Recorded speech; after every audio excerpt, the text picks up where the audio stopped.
이 시간 하나님께서 우리 말씀해 주신 것을 우리가 잘 마음에 새기고 또 전하는 자나 받는 자나 또 은혜의 시간이 되기를 주님의 이름으로 축복합니다.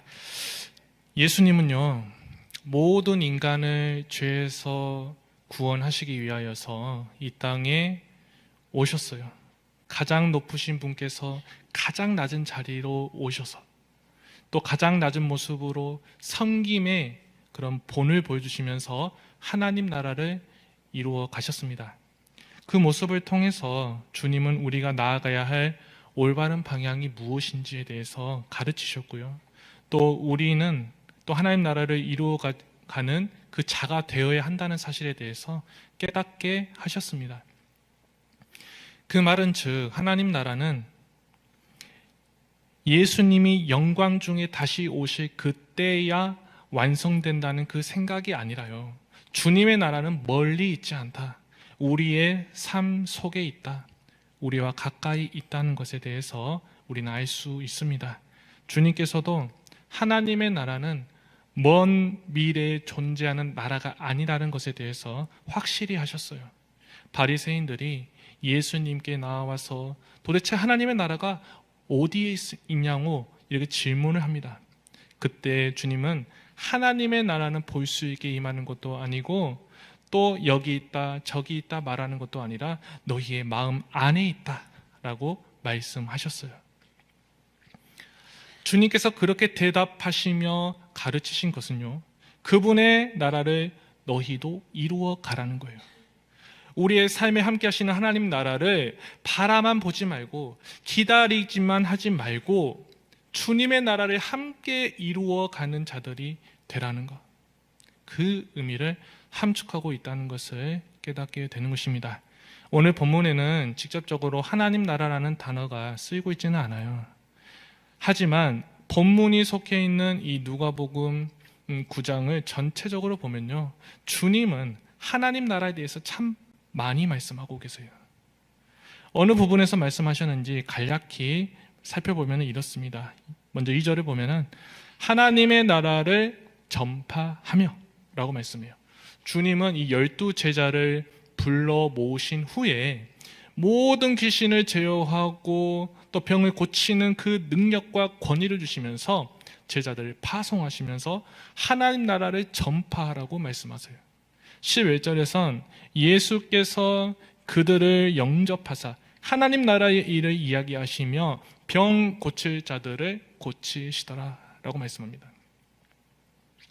주님은 제자들을 데리고 이 벳세다라고 하는 그 마을로 가셨는데요, 주님을 따르던 무리가 주님이 가신 그 길을 알고 따라왔을 때 주님은 그들을 외면하지 아니하시고 그들을 영접하셨다는 것이죠.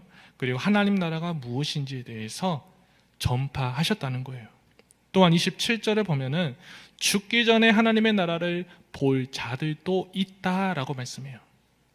이것은 변화산에서 일어날 일을 예고하신 건데요, 주님의 말씀대로 베드로와 야고보와 요한은 잠시나마 하나님 나라의 그 영광, 그스런 그 모습을 보게 되었습니다. 60절에선 주님을 따르겠다고 말하는 어떤 자에게 하나님 나라를 전파하라 라고 말씀하세요. 62절에서는 자신을 따르려고 하는 자가 이런저런 이유로 따르고자 하는 그 이유를 대면 머뭇머뭇거리자 주님은 그러한 자는 하나님 나라에 합당하지가 않다고 말씀하세요. 즉 9절만 보더라도 주님은 여러 하나님 나라에 대하여서 계속해서 말씀을 하셨어요. 처음과 끝부분이 하나님 나라로 시작해서 하나님 나라로 마무리가 되었다는 거예요. 이처럼 주님은 여러 상황 그리고 여러 사람들에게 하나님 나라에 대해서 말씀하시면서 진짜 이루어질 하나님의 나라를 직접 보여주기도 하셨고요, 하나님 나라를 전파하라는 그 말씀도 잊지 않으셨어요. 그것은 곧 우리 모두는 하나님 나라를 살아가야 돼, 확장시켜 나가야 돼, 그 책임이 있어. 제자인 우리가 이루어가야 할 나라야, 세워가야 할 나라, 그것은 내 나라가 아니야, 하나님 나라라는 것입니다. 오늘 본문의 상황을 간략히 보면은 두 부분으로 나누어져 있습니다. 이 두 가지 상황이 나와요. 먼저는 제자들끼리 서로 누가 더 크냐 이렇게 변론이 일어났다는 말씀이고, 또 한 말씀은 어떤 사람이 주의 이름으로 귀신을 막 쫓아내는데 그것을 본 요한이라고 하는 제자가 주님께 나아가서 그러한 행동들을 금지해야 하지 않겠습니까? 라고 말씀하는 그런 부분입니다. 더불어 오늘 본문은 아니지만 바로 연이어 51절 이하를 보면은요, 바로 이어서 하는 말씀이 있어요. 사마리아 사람들이 주님을 받아들이지 않아요. 그래서 그 모습을 본 제자 야고보와 요한은요, 하늘에서 불이 내려서 그들을 태워버리라는 그런 강한 말을 합니다. 이 세 말씀에는 직접적인 하나님 나라는 언급되고 있진 않지만은 우리가 알 수 있는 것은 오늘 제자들이 보여주는 그 모습들은 주님께서 이루시고 확장시키고자 하는 그 나라가 아니었다는 거예요. 계속해서 주님이 반복해서 말씀하고 계시는 하나님 나라는 그 나라가 아니었다는 것입니다. 주님은 그런 제자들의 모습을 보시면서 결국 잘했다고 말씀하지 않으셨어요. 오늘 본문을 통해 바라본 첫 번째 메시지, 하나님 나라는 이 세상의 기준과 원리를 넘어선 다른 차원의 것이라는 거예요. 이 세상에서 높아질 수 있는 기준이 무엇입니까? 여러 가지가 있죠.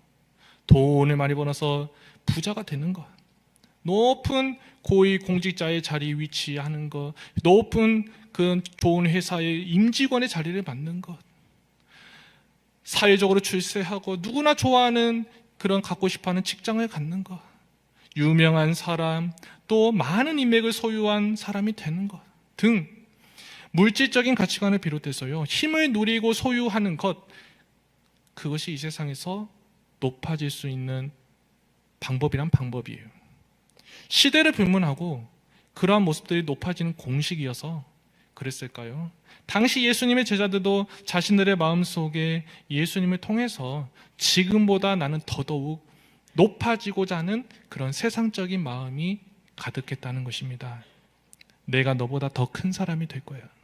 내가 너보다 더 높은 자리에 앉을 거야. 주님의 나라가 오기만 하면은 내가 그땐 너보다 더 잘 나가야 돼. 이러한 마음이 제자들의 마음에 꽉 자리 잡고 있어가지고 그들은 서로 누가 더 크냐 하는 이런 변론에 매여 있었다는 거예요. 하지만 주님은 자신의 제자들의 그 모습을, 그 마음속에 그 변론하는 그 마음의 내용을 아시고요, 안타까워하셨습니다. 아니야, 그것이 아니야. 너희의 마음은 나의 나라와 관련이 없어. 너희가 품고 있는 그 마음의 생각들, 그것은 나의 뜻이 아닌 너희의 뜻이야. 나의 꿈이 아니라 너희의 헛된 꿈과 야망이야. 그것은 나의 뜻이 아니야. 나의 나라와 관련이 없어. 주님은 안타까워하셨어요. 주님은 그런 자신의 뜻을 제자들에게 확실히 알려주기를 원하셨어요. 그래서 본문 47절을 보면요, 특별 게스트를 초대합니다. 놀랍게도 초대된 사람은 세상에서 잘 나가는 사람이 아니었어요. 유명한 사람도 아니었고 돈이 많은 사람도 아니었습니다. 그저 한 어린아이였어요. 당시 제자들의 눈앞에 서 있는 주님께서 이게 정답이야, 이것이 바로 너희의 삶의 기준이 되어야 해, 그 제시하는 그 기준으로 서 있는 그 한 어린아이. 제자들은 깜짝 놀라기에 충분했습니다. 주님은 자신의 나라에 어울리는 자로 제자들이 가지고 있던 그 실상과 가치관과 모든 생각을 뒤엎어 버리셨어요.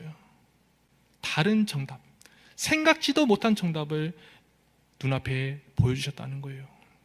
참고로 주님께서 제자들에게 말씀하신 이 어린아이는요, 미취학 정도의 어린아이입니다.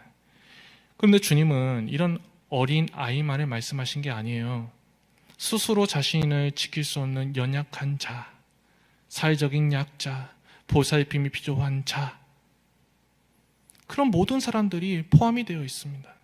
주님은 네가 그 누구보다 높아지고자 하는 그 마음을 보시고요, 그 마음을 품고 있던 제자들을 향해서 네가 말한 이러한 자들은 너희가 영접해야 돼, 맞아들여야 한다. 너희가 크고자 하느냐? 그렇다면 내가 말한 이러한 자들을 내가 겸손히 섬겨야 해. 하나님 나라는 이러한 겸손과 섬김, 그러한 것을 갖춘 자가 합당하다. 너희는 내 말을 듣고 그대로 행하라. 주님은 자신의 삶 자체가 정답의 표본이셨어요. 말씀으로만 가르치지 않으셨어요. 몸소 섬김과 겸손을 먼저 보여주셨어요. 그것이 주님의 일상적인 모습이었고 가지고 계셨던 마음이었습니다. 가난한 자, 병든 자, 사회에서 관심도 주지 않고 오히려 저주하는 자, 그러한 자들과 동고동락하셨고요. 마지막 순간을 앞두고는 제자들과 만찬을 즐기시며 그들의 발을 손수 씻겨주셨어요. 그 외에도 주님께서 행하신 수많은 사역이 너무 많아서 일일이 거론할 수 없지만은, 그렇지 않더라도 만왕의 왕 주님께서 이 땅에 인간의 몸을 입고 오셨고 모든 이들을 위해서 가장 낮은 모습으로 오셨다는 그 사실 하나만 보더라도요, 주님은 그 누구보다 겸손하신 분, 섬긴 그 자체였습니다. 어린아이를 영접하는 그 모습이 바로 주님의 모습이셨어요. 그는 근본 하나님의 본체시나 하나님과 동등됨을 취할 것이로 여기지 아니하시고 오히려 자기를 비워 종의 형체를 갖추사 사람들과 같이 되셨고 사람의 모양으로 나가사 자기를 낮추시고 죽기까지 복종하셨으니 곧 십자가에 죽으심이라. 인자가 온 것은 섬김을 받으려 함이 아니라 도리어 섬기려 하고 자기 목숨을 많은 사람의 대속물로 주려 함이니라. 적용하면요, 나는 이 세상에서 어떤 자가 되려고 그렇게 부단히 노력하고 있습니까?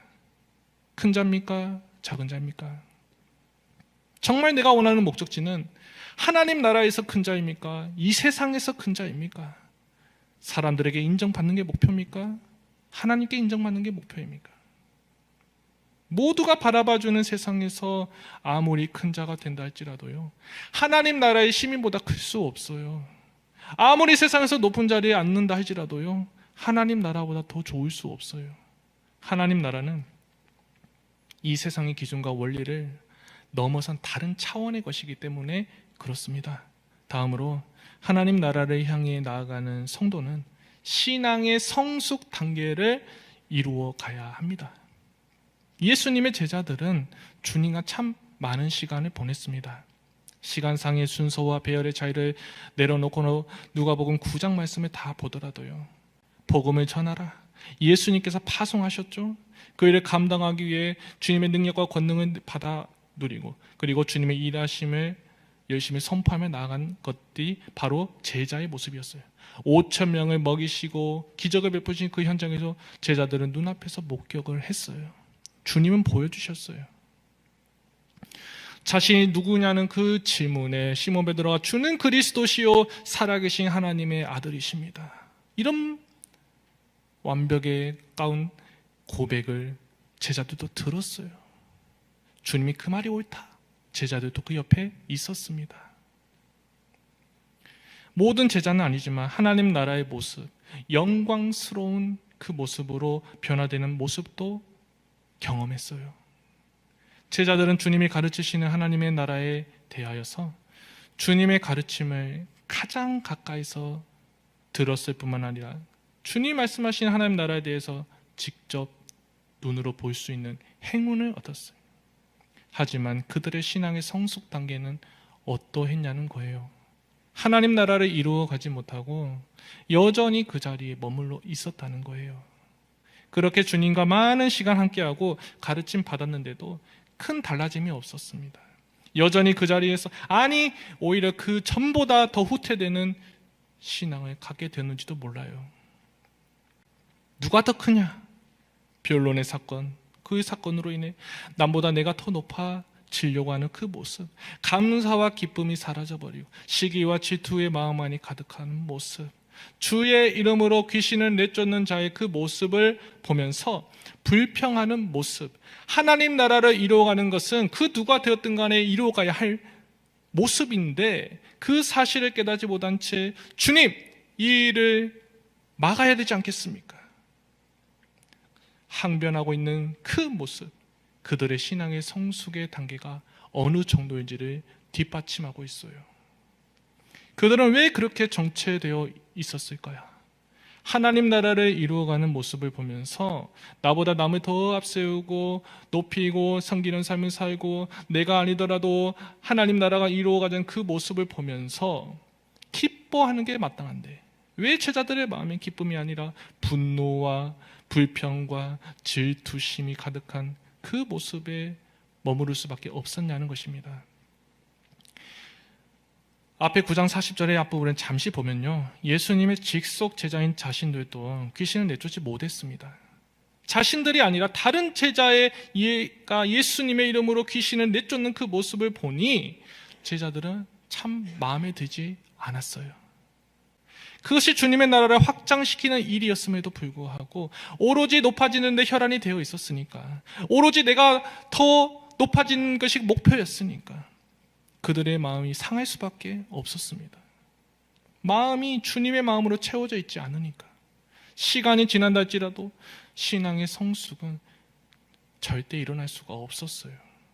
적용하면 제자들이 보여준 모습을 통해서요, 오늘날 예수님의 제자인 우리는 어떠한 마음으로 나아가고 있습니까? 매주 하나님 말씀을 듣고요, 신앙의 연수는 쌓여가고요, 믿음의 길을 계속해서 걸어가고 있죠. 그런데 정작 나의 내면은 어떻냐는 거예요. 주님의 은혜로 구원은 얻었으나 마땅히 주님의 제자로서 나아가야 할 신앙의 성숙 단계로 나아가지 못하고 정체되어 있지는 않습니까? 주님의 뜻인 하나님 나라보다 여전히 나의 나라를 이루어가는데 갇혀 있지 않습니까? 하나님 나라와 거리가 멀던 제자들조차도요, 예수님이 승천하신 이후에는 깨닫고 변화되어 주의 뜻을 알게 돼요. 주님의 마음을 가지고 적극적으로 하나님 나라를 이루어가는, 확장시켜 나가는 충성된 일꾼으로 쓰임받게 되었는데, 지금의 나는 주님을 알아가는 데 참 오래되었음에도 여전히 그 자리에 머물고 있지는 않냐는 것입니다. 나의 신앙을요, 냉정히 점검해야 돼요. 그래야 하는 이유, 그러한 점검이 없으면요, 주님이 바라고 원하시는 신앙의 성숙이 일어날 수가 없어요. 위대한 주님의 사역을 감당했던 사도 바울도요, 흠없이 주님의 사역을 감당했던 그조차도 자신의 모습을 냉정히 바라봤어요. 그러므로 나는 다름질하기를 향방 없는 것 같이 아니하고 싸우기를 허공을 치는 것 같이 아니하며 내가 내 몸을 쳐 복종하게 함은 내가 남에게 전파한 후에 자신이 도리어 버림을 당할까 두려워함이로다. 내가 달리고는 있지만 그냥 달리는 것이 아니라 목표를 가지고 끊임없이 내 몸을 쳐서 굴복시킨다. 그 이유, 내가 뒤처지지 않기 위해서, 내가 오히려 남에게 유익을 끼치는 일은 하고 있지만은 내 자신이 오히려 잘못된 길로 가지 않기 위해서, 내가 주님께 버림을 당할까 나는 두렵다는 거예요. 사도 바울의 놀라운 고백이에요. 주님의 사역을 자신의 생명보다 더 귀히 여기며 감당했던 사도 바울, 주님의 충성스러운 종이라는 것에 그 누구도 이견을 달 수 없는 그 사도 바울조차도요, 자신의 신앙을 이렇게 바라봤다는 거예요. 주님은 신앙의 성숙을 이루어가지 못한 자, 여전히 정체되어 그 자리에 머무르고 있는 자, 해가 바뀌어도 아름다운 그 모습이 익어가지 않는 자, 그 자의 모습을 기뻐하지 않으세요? 인내하고 오래 참으시죠. 하지만 언제까지 참으실지는 모르겠어요. 사도 바울이 두려워했던 것처럼 우리는 더더욱 두려워해야 하지 않겠습니까? 이와 관련해서 마태복음 25장 41절에서 45절을 보면요, 주님은 우리에게 참 두려운 말씀을 하세요. 달란트의 비유를 비롯하여서 양과 염소의 비유를 말씀하시며 신앙의 성숙을 이루어 간 자와 이루어가지 못한 자의 마무리, 그 결말이 어떻게 되는지에 대하여서 말씀하시는데요, 그 부분을 함께 우리 읽어봤으면 좋겠어요. 우리 함께 읽겠습니다. 시작. 또 왼편에 있는 자들에게 이르시되 저주를 받은 자들아, 나를 떠나 마귀와 그 사자들을 위하여 예비된 영원한 불에 들어가라.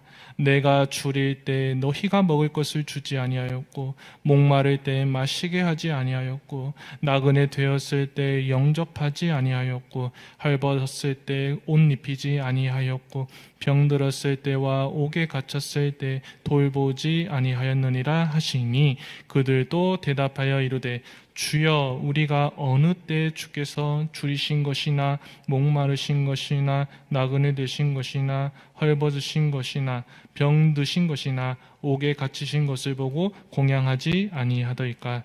이에 임금이 대답하여 이르시되 내가 진실로 너희에게 이르노니 이 지극히 작은 자 하나에게 하지 아니한 것이 곧 내게 하지 아니한 것이니라 하시리니. 아멘. 주님은 언제나 자신의 모습을 통해서 하나님 나라를 이루어가는 자의 모습, 그러한 자의 삶이 어떠해야 하는지 보여주셨고 너희도 이같이 하고 너희에게도 이러한 모습이 나타나야 한다. 날이 갈수록 너희가 정말 나의 제자다운 모습을 갖춰야 하는 것이고 신앙의 성숙이 이루어져야 한다는 것을 말씀하고 계시는 거예요. 너의 삶의 핵심 키워드를 하나님 나라로 돌아. 너의 삶의 핵심이 너희를 위한 삶이 아니야. 남을 더 낮게 여기는 삶으로 바꿔. 낮은 모습으로 섬기는 자의 삶을 살아라. 너희는 내가 원하는 나라를 이루어 가라는 거예요. 주님은 주님의 나라를 이루어간 자를요 의인이라고 칭하세요. 그리고 자신의 나라로 초대하십니다. 하지만 여전히 변하지 않고요, 다른 나라를 이루어가는 자는요 악인이라 칭하시며 어두운 데로 쫓아내십니다. 겉으로 보기엔 주님의 백성처럼 보였으나 여전히 익지 않았고 변한 것 같았으나 진짜 모습은 변하지 않았고 낮은 모습으로 섬긴 것 같았으나 실상은 섬기지 않았고 교만했고 주님의 나라를 이루어가는 것처럼 보였으나 현실은 내 나라의 일에 치우쳤던 거예요. 주님을 알기는 했으나 주님을 아는 신앙의 성숙이 밑받침되지 않았기 때문에 주님은 그러한 자에게 심판하신다는 거예요. 그 외에도 마태복음 22장을 보면은 하나님 나라는 어떤 곳인가에 대해서 주님은 혼인잔치를 비유로 들어서 말씀하십니다. 청함을 거절하는 자는 당연히 못 들어가죠. 그런데 제가 말씀드리는 것은 그것이 아니라 우리가 주목해야 할 사람은 마지막에 그 한 사람이에요. 그 사람은 천국잔치가 열리는 곳까지는 들어오기는 했습니다. 그런데 그는 주님이 원하시는 예복을 입고 있지 않았다는 거예요. 결국엔 주님이 원하시는 자처럼 보이기는 했으나 하나님 나라에 어울리는 자처럼 보이기는 했으나 주님 보시기엔 자신의 나라에 어울리는 자가 아니라는 것이 판명이 되어서 그 또한 주님의 나라에서 쫓겨나고 말았다는 것입니다. 주님의 백성처럼 보이기는 했으나 실상은 신앙의 성숙 단계로까지 나아가지는 못하여 하나님 나라의 원리와 반대로 가는 자가 되었다는 것.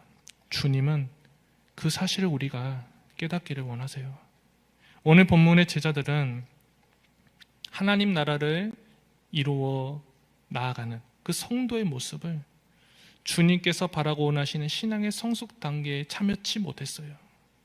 주님의 뜻에 따라가는 과정 중에 있었는지는 모르겠습니다만은 오늘 본문에 나타난 그들의 모습은 주님의 마음과는 달랐어요. 주님이 원하시는 모습이 아니었다는 것은요 부정할 수 없어요. 나의 신앙의 성숙 현재 어디에 머무르고 있습니까? 예수를 아는 것에 만족하는 단계입니까? 예수를 고백하는 단계까지는 나아갔습니까? 아니면 내 삶의 핵심 키워드를 하나님 나라로 두고 하나님의 나라, 주님의 뜻을 이루어가는 자로 바로 서 가고 있습니까? 낮은 자의 모습으로요, 낮은 자를 섬기는 자가 되어라. 높아지려고 하지 말아라. 하나님 나라에 어울리는 자의 그 정답을 말씀하고 계시는 주님의 그 뜻을 잘 따라가는 자가 되어서 주님께서 원하시는 신앙의 성숙을 맺어가고요, 주님께서 칭찬하는 그 칭찬이 우리 모두에게 임하기를 소망합니다. 마지막으로 하나님 나라는요 갈등이 아니라요 화목함이에요. 본문 49절에서 59절은 병인 구절이 있습니다. 마가복음 9장을 보면은요 그것이 나오는데 그 말씀을 보면은 주님은 여러 가지를 말씀하세요. 간략히 보면은 귀신을 쫓음으로 하나님 나라를 이루어 가는 자들을 반대하고 비판하며 마음이 상해 있는 이 요한에게 그들은 우리를 위한 자니까 막지 말아라 요한아, 그렇게 말씀하세요. 또 그리고 누구든지 물 한 그릇이라도 주는 자는 상을 잃지 않을 거야. 누구든지 작은 자 하나라도 실족하게 하는 자 그러지 말아라. 그러한 범죄를 하지 말라고 말씀하세요. 그리고 마가복음 9장 50절 말씀 마지막 절에서는요, 주님은 이러한 결론을 맺으세요. 소금은 좋은 것이로되 만일 소금이 그 맛을 잃으면 무엇으로 이를 짜게 하리요? 너희 속에 소금을 두고 서로 화목하라. 즉 너희는 소금인데 소금이 그 맛을 유지하는 역할을 수행하듯이 너희도 그 역할을 수행하고 유지하라는 거예요. 너희 가운데 소금을 잘 쳐서 그 맛을 잃지 않게 하라는 것입니다. 서로 화목함을 유지하라는 거예요. 서로 화목하라는 주님의 뜻과는 달리요, 오늘 본문의 제자들은 서로 마음을 지키지 못해서 분을 냈습니다. 서로 내가 더 크다고 변론의 마음이 상해 있었어요. 하나님 나라를 이루어 가는 다른 이들을 향해서도 질투와 시기심의 마음을 지닌 채 주님께 고발하는 모습을 보였습니다. 합력하여 선을 이루어 나가는 것도 시간이 없는데 오히려 갈등과 분열, 올바르지 못한 관계, 부조화로움, 분노와 질투와 같은 것이 그 벽이 너무 가득 쳐 있었어요. 사마리아 사람들을 향해서도 불을 내려서 저들을 멸해야 합니다. 그 마음의 화목함은커녕 저주와 분노의 마음이 가득했습니다. 결국 다른 이들과 좋은 관계도요, 믿음 안에서 하나 되는 것도요, 성령께서 주시는 그 기쁨도 발견할 수 없었고 하나님을 기쁘시게 해드릴 모습은 전혀 찾을 수가 없었어요. 제자들의 마음에 존재하는 핵심 키워드는 하나님 나라가 아니라 자신의 나라였기 때문에 그들은 하나님 나라를 세워갈 수 없었던 거예요. 우리가 살아가는 이 삶의 모든 여정 가운데요, 그리고 주님이 걸어가신 길을 우리도 걸어가고 있는데 그 길을 걸어갈 때 마주하게 되는 수많은 갈등과 시기와 질투와 그런 상황 가운데 하나님 나라의 키워드를 중심으로 주님의 마음을 품고 달려가기란 매우 어렵습니다. 주님 아래 같은 이 신앙을 가지고 있기는 하지만요, 각자의 생각과 시선과 목적과 열망과 기대와 꿈이 다 다르기 때문인지도 모르겠어요. 하지만 제자는 주님을 닮아가는 게 제자예요. 제자는 주님의 뜻을 새기고 그분의 나라를 아름답게 이루어 가는 자가 바로 참된 제자의 모습임을 기억합니다. 나의 마음으로는 나보다 남을 더 낮게 여기고 낮은 모습으로 섬기는 것, 갈등이 아니라 화목을 이루어가는 것, 스스로의 한계가 있을 수밖에 없지만은 나에서 그 목적어가 주님으로 바뀔 때, 나보다 먼저 주님의 그 낮아지심을 내가 기억할 때, 내 마음에 주님의 마음으로 충만히 채울 때, 나의 나라가 아닌 하나님 나라라는 키워드를 기억하고 그것을 삶의 핵심 키워드로 내가 삼고 나아갈 때 주님께서 바라고 원하시는 이 신앙의 성숙이 우리의 삶 속에 가득히 이루어질 것이고 내 안에 존재하는 주님의 나라를 살아가게 될 것입니다. 그러한 축복이 우리 모두에게 가득히 임하고 또 가득히 이루어져 가기를 주님의 이름으로 축복합니다. 하나님의 나라는 먹는 것과 마시는 것이 아니요 오직 성령 안에 있는 의와 평강과 희락이라. 이 시간 우리 함께 기도하기를 원합니다. 나의 마음에 주님의 마음을 가득히 채우고 하나님 나라의 키워드를 중심 삼아 내가 원하는 나라가 아니라 주님께서 원하시는 아름다운 나라를 이루어가게 하소서. 나보다 남을 더 낮게 여기고요, 갈등이 아니라 화목함을 이루어가는 우리 모두가 되게 하소서. 더불어 기도할 것은 내일부터 청년부 수련회가 진행이 됩니다. 이끄시는 목사님과 또 우리 모든 청년부 모두에게 힘을 주시고 또 주님의 은혜를 경험하는 시간이 되게 해달라 기도해 주시고요, 또 담임 목사님께서 기도 주간을 보내고 계십니다. 앞으로의 사역 가운데도 주님의 이끄심의 은혜가 있게 하시고 정말 기도하시는 가운데 주님의 응답을 경험하고 또 돌아오는 길 또한 안전하게 잘 돌아오실 수 있도록 붙들어 달라고 우리 주님의 이름 부르며 이 기도 제목들을 가지고 기도하겠습니다. 주여